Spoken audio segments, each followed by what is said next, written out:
Hey, Anne Claire. Hi, Meg. How are you? I'm good. How are you? I'm good, thank you. What was your weekend like? It was good. Hold on, I have to think about it. No, it was great.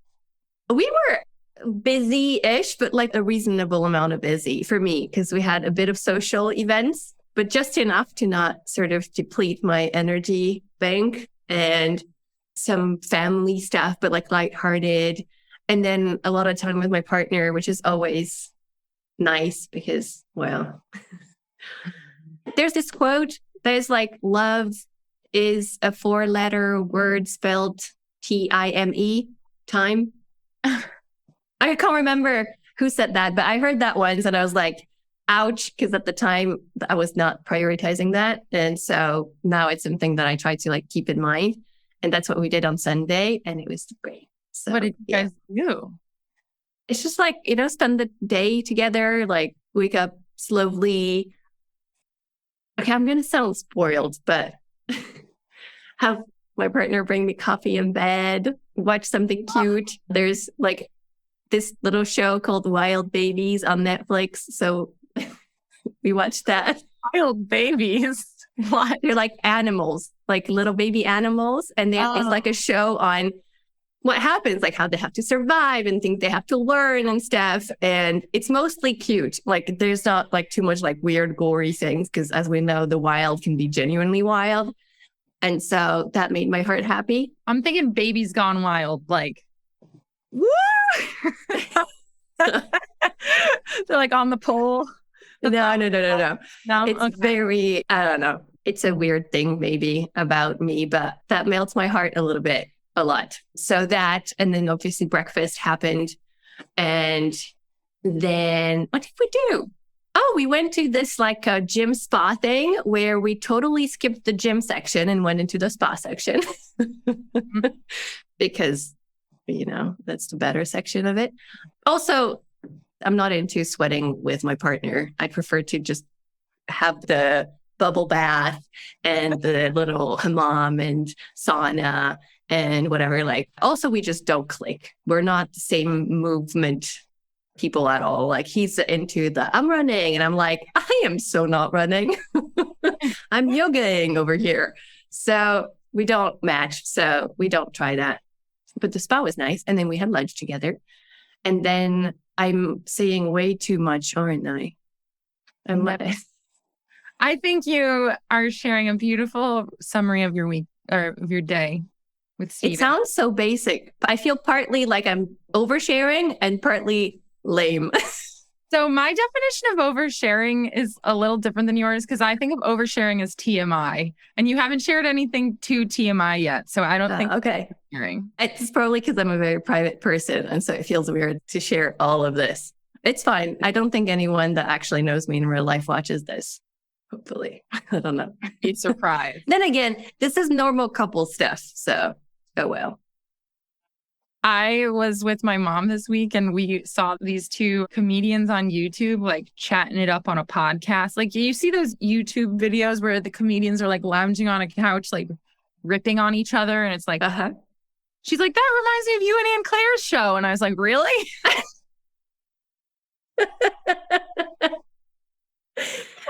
Okay. Just shoot the breeze. I was like, yeah, I guess. I'll take it from I appreciate you and I watch you and you're having a good time and giggling. Yeah, exactly. I was flattered because I was like, we have these like chill conversational vibes. I think I'll take that as a compliment. So, hi, Meg's mom. Hey, Mom. How's it going? See, I'm definitely sure my mom is not watching this. So, yeah, it's definitely a thing when like people watch your YouTube channel. But yeah, anyway, so Mommy McCabe might be watching this, and that's pretty cool. And it sounds like a wonderful weekend. Well, it was nice. I guess we're keeping my part then. We are totally keeping that part. Okay, that's good.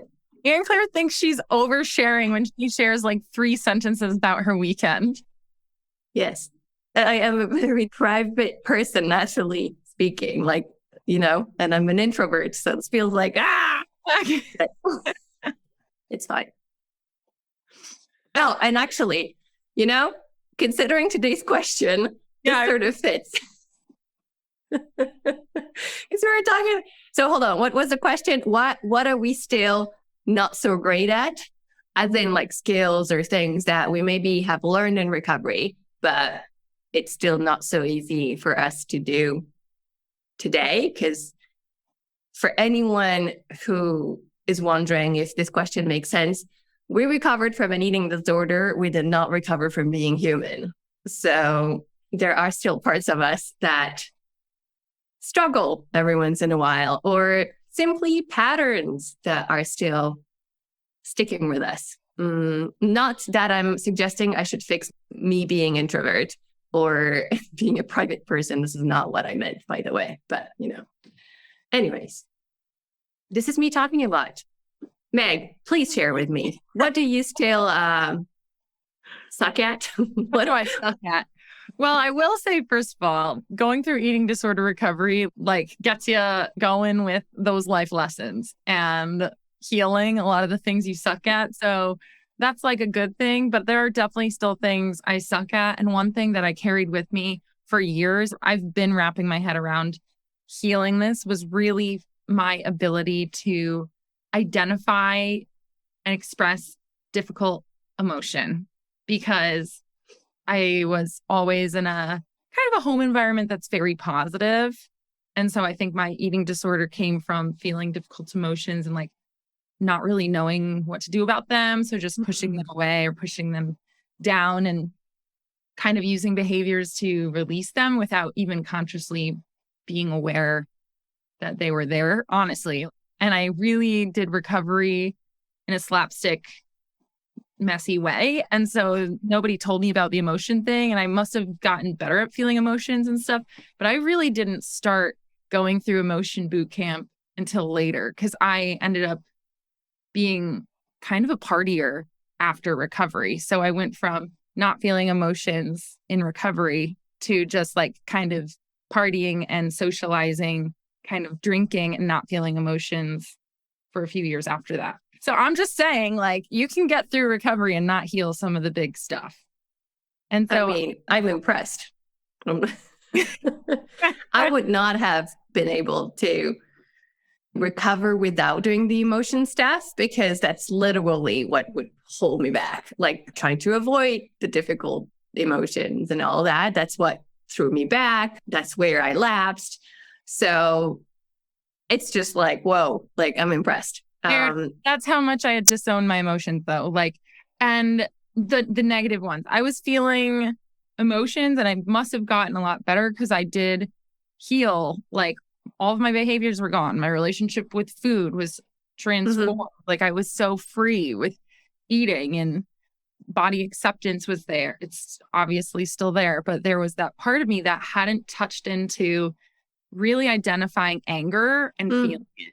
And so that took me years, and anger started really coming in when I was mid to late 20s. And that's when I got better at figuring it out. And now I can feel it, and I don't suck at it. So I don't know if I'm answering the question, but I'm so much better at expressing it and identifying it and figuring out how to cope with that and kind of feel better. Anger is a hard one. And especially as women, just going to say it, it's something that we're not supposed to feel. And I know it's even more the case, there's profile, emotions have profiles. And it's what? We're just human. That's part of the spectrum of what we're supposed to feel. Yeah. So I'm not surprised that anger was one of those ones that stuck out for you. Oh, anger was the most confusing thing for me. I was what am I feeling? What is this? It took me forever to identify it. Aww. Same with resentment. And what was I getting at? Oh, and I think if we're stemming from that, the thing that is hard for me now is defensiveness, sort of, and personalization. So sometimes I feel I'm prone to taking things personally. when they might not necessarily be. I'm good at checking myself and recognizing and feeling, oh, something's coming up, because I can feel that anger, defensiveness come up. But those are things like, as an adult human navigating the world, I am not a pro at. For sure, not a pro at. I mean, you're human, right? And to an extent, this is the point. We're still human. What recovery gave us is maybe the ability to spot when we're sort of like maybe not doing what would be the most helpful in a given moment. You know, when you are taking things personally, you can certainly spot that a whole lot faster than you used to. I feel that because we also swim in this world constantly and we have these conversations with clients regularly, I feel like my radar is even sharper. Oh my gosh. I speak about cognitive distortions and falling into old stories all the time. So it's easier to sort of spot them for myself as well. Yes, I'm the same exact way. Like, I can feel like I notice when I'm, as therapists like to say, activated or triggered. I notice when something comes up for me now, and I'm really good at coping with that. I give myself a lot of credit because obviously we both really sucked at that for a very long time. I especially did, I know. So having that observational, like, mindfulness element to my day-to-day is so helpful. Yeah. You know what? I'm going to answer something different than I thought I was going to answer. You're making up your own questions? No. I'm answering the same question, but I just realized that, you know, earlier when I was oversharing, I think part of it is me being a private person and me being a bit on the shy side of, you know, humans and introverts. But I think part of it is also that I still have a hard time taking up space. I feel like there's part of me that's still trying to be like, stay small. It's safer. Like, don't take too much space. Like, don't be too loud. Don't put your needs first. Like, you know, I feel like it just clicked when we were talking and I was like, oh, maybe that should be my answer because it's true. And it's linked to the thing that I was thinking of first, which is I struggle with help seeking. I'm really good at reaching inwards for help. Like, I will journal, dialogue, analyze what's coming up, like see my words on the page and be like, spot the cognitive distortion, spot the old story that I'm telling about myself. So I'd probably spot I'm telling myself I should stay small and not take up too much space. But reaching out is something that I'm not the best at. It's still uncomfortable for me. It's still hard to be like, hey, someone else, can you help me out? So, and I think it's part of don't take up too much space. Like, people have other things to do. Do I really need to go see a therapist? I'm fine. Like, other people need them more than you. Like, don't take up too much space. Like, that sort of like, it's silly, right? It's completely, and I know I can call myself out on the bullshit, but this like help seeking thing, like, I don't like asking for help. Like, so much so that last year when I started, well, a bit over a year ago, when I started my private practice, and you're going to laugh, but you know, my logo, it's the simplest logo in the world, right? It's literally just my business name written in a certain way. But I actually had a friend sort of brainstorm ideas with me, and we truly tried to find something else than this, but this just, you know, was the thing that just stuck with us. And then she was like, yeah, but I can't turn that into like, you know, a computerized thing because I don't have that kind of tool. And she was like, oh, but this other friend does. And I was like, oh, but I don't really know this friend well. And I was like, I was totally not going to ask. Like, I tortured myself for so long trying to create this thing on my own. And then I was like, okay, I'm going to stop trying before I spend days on this. I already spent a few too many hours. And I reached out and I was like, can you please help me with my logo? And like that friend was like, of course, no problem. Like, and because they're trained and they could do it fast, it was like done. So like when I say reaching out, I mean like all the spectrum of reaching out, like the therapist thing, but also like the normal things that you ask help for. Oh my God, I'm so bad at it. But I was proud that I did it that time. I pat myself on the back for it. Patting you on the shoulder. So do you think it comes also down to maybe a little bit of a vulnerability thing for you? Like, oh, 100%. Okay. Because I was going to say, like, that's definitely it. Like, I feel like the fear of oversharing can be very vulnerable. And then also reaching out for help is extremely vulnerable to those who don't feel comfortable with it, feels like. Oh, yes. Oh, yes. Oh, yes. I have an allergy to vulnerability. I mean, not really, but it does make me feel like I'm sweating right now. Are you going to start sneezing too? No, I'm probably a bit red and I'm warm and I feel sweaty. I'm definitely sweaty. So, yeah. Erin Claire shares her logo story, starts sweating. I give you so much credit for like being on YouTube and doing all of these vulnerable things because you're like putting yourself out there a lot. I know. Yeah. I'm proud of me too. I give you a lot of credit for that. Oh, thank you. But I will say it comes with practice. Like I remember when I started my professional Instagram page, I didn't even put my face on the the thing where there's everyone's face. Yeah, the bubble thing with your head. Usually it has your head.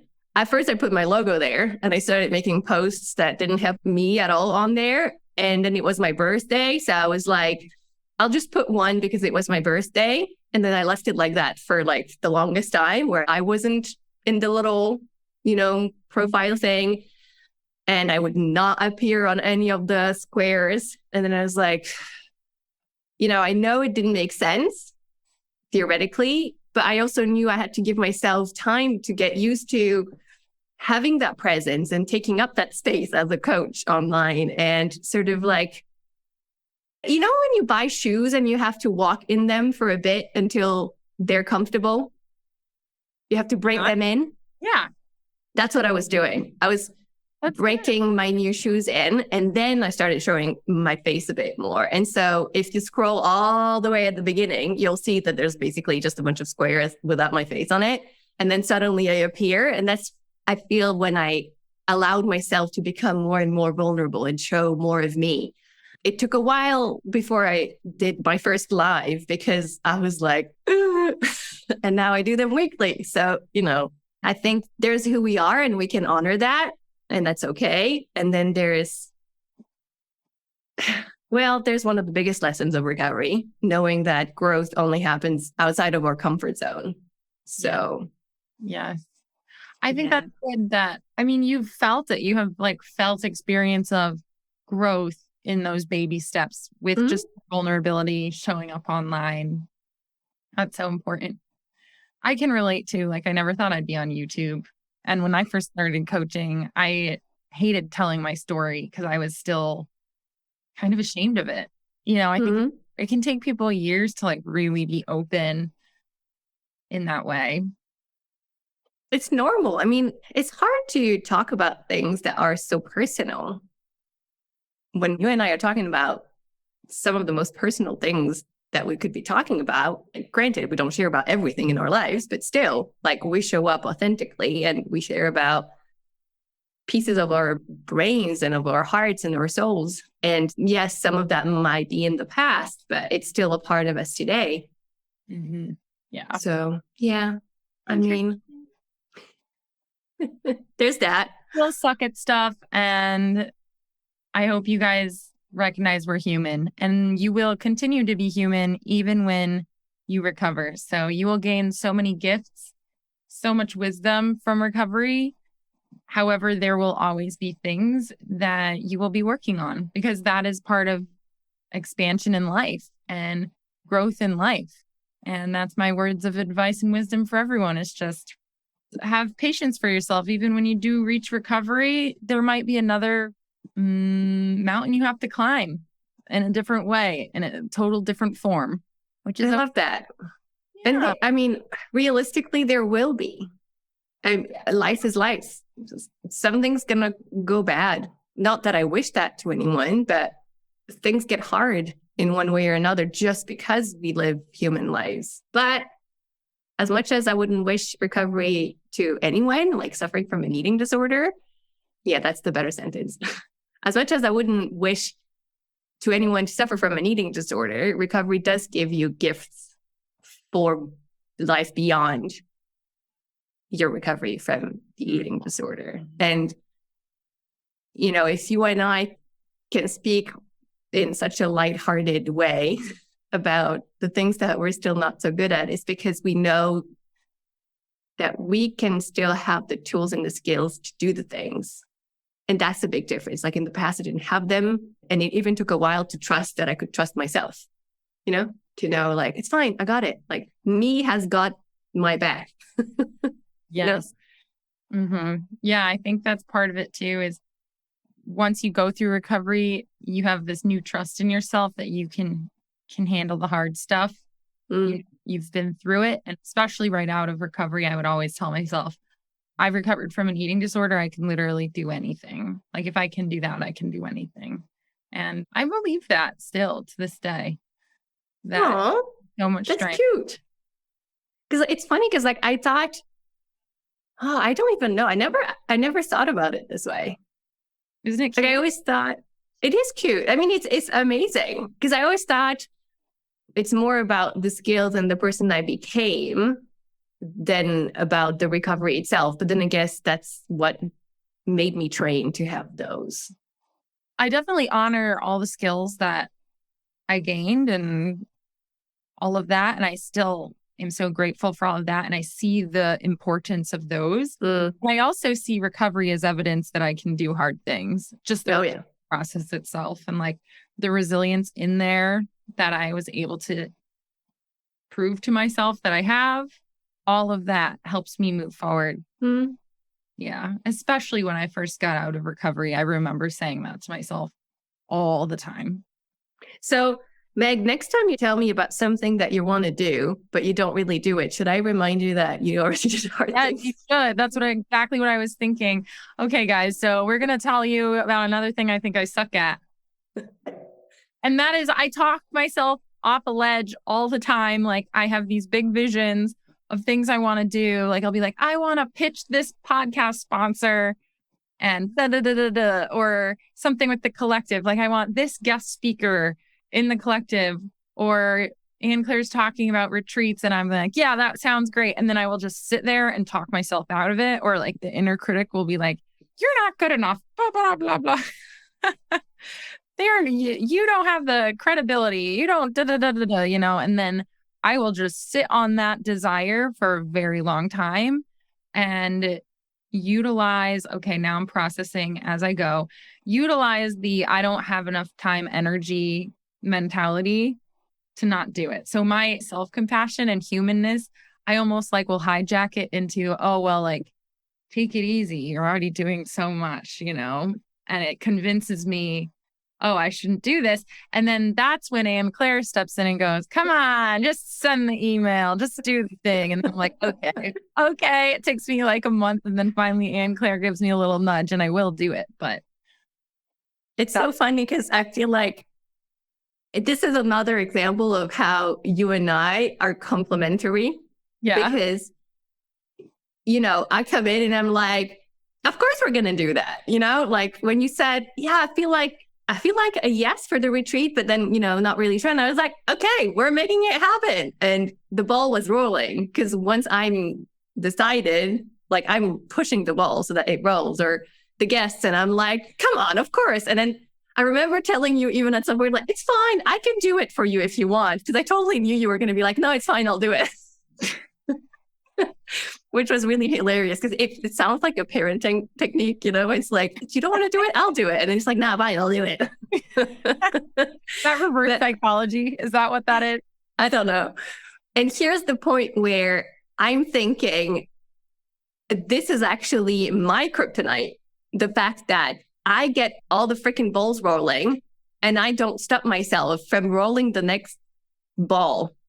This is my problem. I forget I'm human. You're using too much compassion and too much humanness. I forget I'm human. I forget that I'm not a machine. I can't just start rolling balls in every direction and think that I'm going to manage everything and be fine. Yeah. So like I need more of, I also need a bit more of your energy and but then, I mean, it goes to show we're just two different humans, and in our natural temperament, we're not the same, and that's normal. And we need to be careful about what we let become a barrier and make sure that something that is just part of us doesn't, become the thing that we use to shoot ourselves in the foot. Exactly. I'm glad that I can be a motor for you, but it's needed. And I need to stop being one for myself. I know. I burn myself out. That's a good skill that I have in life. I'm acutely aware of my energy levels and sensitive to overwhelm. So that's part of why I pull back and like talk myself out of things, because I'm not for overwhelming myself at all. And that's really good, but also not. But thankfully, we have each other. Yeah. I just thought of a really cool secondary name for our show, which is a very obscure reference from the early 2000s. Have you ever heard of the Yin Yang twins? No. They're just like rappers from the South, I think. Okay. Yin Yang twins. We literally like compliment each other so well. But we really are. We really are. Like, I remember like making this observation so many times. I know. It's great. It's perfect. It is. You're a good reminder for me to slow down and reevaluate, not overestimate how much time and energy I have. But that's the thing, though. I will say I'm actually extremely aware of how much energy and time I have. My mistake is making the assumption that I will be always at 100% capacity in any given moment in time, in the day, in the week, in the month. Oh, yeah. So that's the issue. It's that when I plan, I'm like, it's fine. And then, of course, I'm not at 100% all the time. And of course, something happens. And, I have something, whatever, like health related, life related, whatever. And then immediately it creates extra. But instead of taking off the pie, I'm like, well, the ball's rolling, so I'm rolling with it. So, yeah. And I will know that I'm doing that. But I'll reach in, I'll do the processing, I'll reach out if necessary. I'll end up asking for help after walking into a wall 5 times, and I'll be fine. You got it. Or I'll talk to you and you'll be like, should we just do that next week or next month? And it'll be like, oh, yeah, okay. So. Yeah. I mean, and that's the thing. Like, I've seen myself as a visionary and a risk taker. Like, I will make bold moves, but it takes so much energy to make the bold move for me that it takes me so much longer than I think. I will give myself so much time to do that. So many breaks. So much like honoring my feet, all of the things. So I do move the ball. But when I met you, I was like, damn, like there are areas I'm not moving the ball. I'm making it about chillaxing. Yeah, but I think this is why we're not made for life in isolation as humans. Like, there's no way. I mean, this show, like, you threw in the idea randomly. Oh my God. Of the YouTube thing. And I was like, okay, when do we start recording? And it was like, yeah, it was like, done deal. Let's do it. When do we start recording? When do we start publishing? And I'm sure you were like, oh my effing God, I should have just not said anything. But it's fun. And great things come out of this balance, right? Because I would not have suggested doing YouTube, and certainly not. Okay, see that, but you did, and then I was like, okay, let's do it. And then I know I pushed a bit to make it happen. And then here we are. So that was such a good example because I think you and I were talking about collaborating somehow on the podcast again. And what we had in mind, like talk show format, was not going to fit for podcast. So I was like, feels more of like a YouTube endeavor. Maybe we can make like a video. That's where my energy conservation comes in, right? I'm like, maybe we could make a video and see how it goes and see how it feels. And you're like, yeah, let's do YouTube. And then the next week you have this whole plan of like recording weekly, multiple shows, all of this stuff. And I was freaked out. I was like, am I going to just spin out here? Like overwhelm wise with this ambition? And I was like, I don't know, Aunt Claire. And you're like, well, I remember you looking at me with this like determined look on your face. And you're like, I'm doing YouTube now. Like it was new thing. You're like it was already decided. There were no questions. Like it was happening. And I was like, okay, I'm in this. Jesus, take the wheel. You know, I was like, let's go. See, I love being called Jesus. And that's exactly what it was for me. I was like, Aunt Claire's got this. But here's the thing, like I had no idea how this was going to go, but I was like, I'm sure we can figure it out. And it's now October. It took us a few months, but now we're in a routine and it's not even the routine we had thought it was going to be. And we changed times of when we meet and when we talk. And again, like this flexibility and this, I trust me and this other human that we can figure it out as we go. Definitely a recovery thing. Mm-hmm. For sure. Because I used to be everything has to be planned out in detail, which I'm still very much a planner, okay? I still love Excel spreadsheets and calendars and schedules, and Meg knows that. But I trust much more in my own abilities to figure it out as I go. I just forget I'm human. Well. I like that you trust in your abilities, and you have to with me because I'm always throwing curveballs, I think. For me, this is very structured and planned and organized. And for me, it's not very, but see, it's a great balance. I think we're actually doing really good. Like content-wise, we go on the fly, which I think is important. We know our questions, but we don't plan to. That's literally all we know. We lightly talk about it.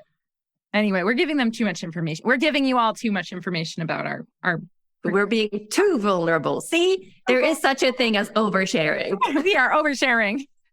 We're not. Definitely not. However, we are going off on a tangent, so we should probably be wrapping this one up. Yes. We should. Okay. Thank you, everyone, for joining us today. Don't hesitate to leave a comment, share an extra question with us so that we can answer that question in a coming episode. Thank you so much, Meg. It was lovely as always. Thank you, Aunt Claire. It was lovely to chat with you. Thank you, everyone watching. And I just want to say toodaloo. Toodaloo. Oh, I love this lady. Are you thinking of Toodaloo Lady on Instagram? She has such great, oh my God, I have to find her and share her with you. She's Toodaloo Lady for me. But she does like Instagram video, reels, whatever it's called. And they're about like work environment, like corporate stuff. And she always ends with toodaloo. And she's just hilarious. She reminds me of my old corporate life a lot. I'll share her with you. If anyone knows who I'm talking about, please write that in the comments because I just forgot her name. So this is a highly unhelpful thing, but toodaloo. I did not know about that, but toodaloo.